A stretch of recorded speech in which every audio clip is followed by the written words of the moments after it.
Bakit paiksi ng paiksi ang buhay ng tao sa panahon natin ngayon? Kung makikita po natin sa lumang tipan ang mga tao ay umaabot ng 900 years or higit pa, tama po ba?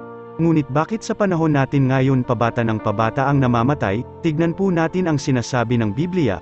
Basahin po natin ang Genesis chapter 6 verse 3, sinabi ni Yahweh, "Hindi ko ipapahintulot na mabuhay ng habang panahon ng tao, sapagkat siya'y makalaman, hindi nalalampas sa 120 taon ang kanyang buhay sa daigdig."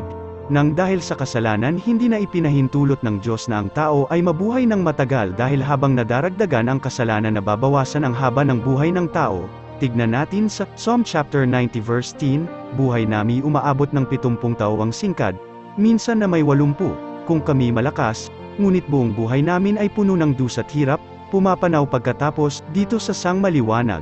Amen. Purihin ang salita ng Diyos. Nang dahil sa kasalanan umiksi na ang buhay ng tao,